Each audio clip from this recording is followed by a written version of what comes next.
First question हमारा है which is the function of transformer कि दिए गए ऑप्शन में ट्रांसफार्मर का कार्य क्या है। तो ट्रांसफार्मर का कार्य है, उसका वर्क है टू इंक्रीज द वोल्टेज, यानी वोल्टेज को बढ़ाने या घटाने का भी ये कार्य करता है। तो पहला ऑप्शन इसका correct. Second option the direction of induced EMF given by, प्रेरित विद्युत वाहक बल किसके द्वारा दिया गया उसकी डायरेक्शन को, तो लेंज लॉ के द्वारा उसकी डायरेक्शन को बताया गया। Second option correct. थर्ड है which of the following is electromagnetic wave, इनमें से कौन इलेक्ट्रोमैग्नेटिक यानी विद्युत चुंबकीय तरंग कौन है, तो लाइट वेव। लाइट एक विद्युत चुंबकीय यानी इलेक्ट्रोमैग्नेटिक वेव होती है। Okay, next question which of the following is a scalar quantity, यानी कि इनमें से कौन अदिश राशि है, तो डिस्टेंस। ऑप्शन नंबर थर्ड आपका करेक्ट है। डिस्टेंस यानी दूरी आपकी अदिश राशि है, बाकी जो भी इसमें ऑप्शंस में है वो आपके सदिश राशि के अंदर में आते हैं। नेक्स्ट क्वेश्चन एक विद्युत मोटर में परिवर्तित करती है, तो विद्युत मोटर हमेशा विद्युत ऊर्जा को यांत्रिक ऊर्जा में बदलती है, क्योंकि जैसे फैन जो चलता है वो एक तरह से विद्युत मोटर ही है जिसमें इलेक्ट्रिक करंट जाती है, विद्युत ऊर्जा जाती है और वो कार्य करता है यांत्रिक ऊर्जा में। अगला है कार एक मोड़ पर मुड़ती है तो वह बल जो हमें वक्र के बाहर की ओर ढकेलता है वह है, तो वह है ऑप्शन नंबर सेकंड अपकेंद्री बल।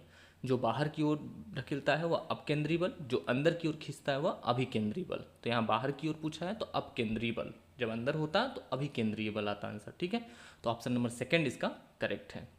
नेक्स्ट क्वेश्चन एक कार पहले 30 किलोमीटर फिर 60 किलोमीटर पर आवर की गति से गति करती है और फिर आगे वह 20 किलोमीटर की डिस्टेंस 80 किलोमीटर पर आवर की गति से गति करती है, तो औसत चाल बताना है। तो औसत चाल का फार्मूला होता है कुल दूरी बटे कुल समय।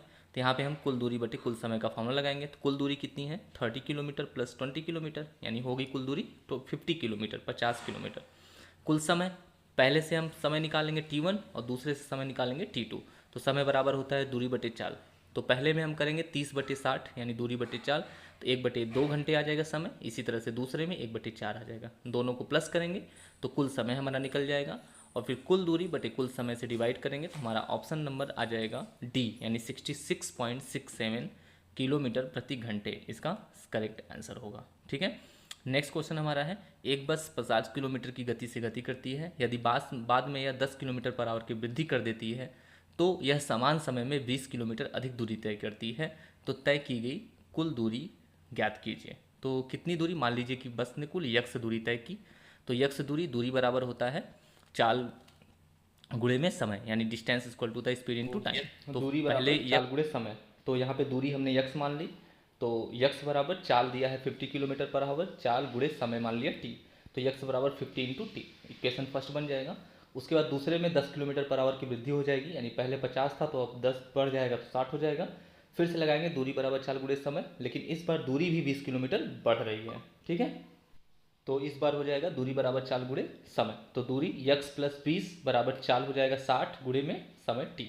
ठीक है, दोनों इक्वेशन का यूज करके हम इसको सॉल्व करेंगे तो हमारा आंसर आ जाएगा, तो इस तरह से आंसर हमारा आ जाएगा 100 किलोमीटर। तो हमारा ऑप्शन जो सही होगा वह 100 किलोमीटर का ऑप्शन सही होगा। चलिए, ये तो आज की हमारी सीरीज़ थी जो कि आपको मैंने दी, ऐसे ही और सीरीज़ लेते आएंगे हम और आपकी प्रैक्टिस फुल करवाएंगे। तो आप हमारे चैनल को सब्सक्राइब जरूर करें, तो बने रहिए हमारे साथ। हम ऐसे ही आपकी पूरी एसएससी और रेलवे एनटीपीसी की तैयारी फुल कराएंगे, जिसमें हम साइंस के सारे पोर्शन लाने की पूरा प्रयास करेंगे और साथ ही साथ कोशिश करेंगे मैथ का भी लाने के लिए।